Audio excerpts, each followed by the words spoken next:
The powerful National Rifle Association is facing new scrutiny on multiple fronts. Today, the Washington Post reported that nearly a quarter of the NRA's board of directors collected payments from the group in recent years, sometimes totaling hundreds of thousands of dollars. This is on top of disclosures of lavish spending by NRA Chief Executive Wayne LaPierre, a New York Attorney General's inquiry into the lobbying group, and calls by Democratic senators for an investigation. Carol Leonnig is one of the Washington Post investigative reporters looking into the NRA. Carol, thanks so much for joining us. You looked at a lot of tax records, state charitable reports, and other documents. What did you find? Tell us about this spending being directed toward members of the board. What we found was that a large number, quite a large number, 18 out of 76 board members, were engaged in some sort of side deal, a financial transaction, an agreement, that they were benefiting financially from an agreement that the NRA made, maybe with a vendor, maybe with a commission, maybe with a payment for lobbying services. Some of these payments were not that much, some of them were quite considerable. And it was striking to us because we wanted to understand how good the NRA board is in governing this charity, which has, a special tax status. In looking at their corporate governance, this question arose: if so many of them are receiving payments or financial benefits via the NRA, how well are they really looking after the NRA's spending, which is what the board's purpose is? We asked the NRA about this, and they gave us a statement. They said, we believe the piece provides a distorted view of the NRA's arrangements relating to our board members or the companies they represent. That said, the Washington Post does concede that independent experts did not see any violations of the law, and they note that the NRA properly disclosed any payments that were made. Borrowing from the NRA's statement here, that said, you also talked to a number of lawyers who raised some questions about these payments.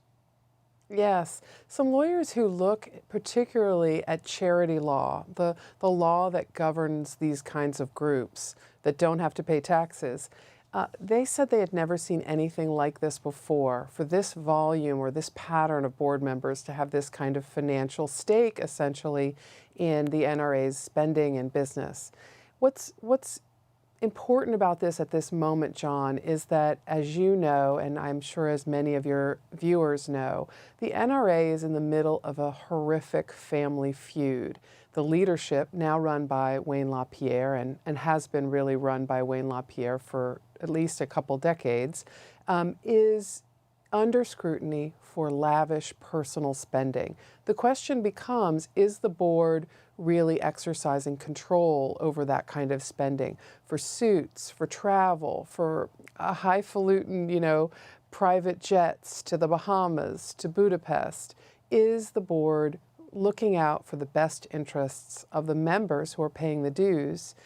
Or is it really doing things that benefit specific individuals and their lifestyle?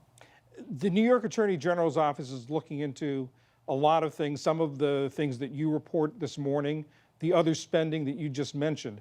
What are some of the possible outcomes of that investigation? The New York Attorney General's investigation is rightly and squarely focused, at the moment anyway, on whether or not this entity it really deserves its tax-exempt status.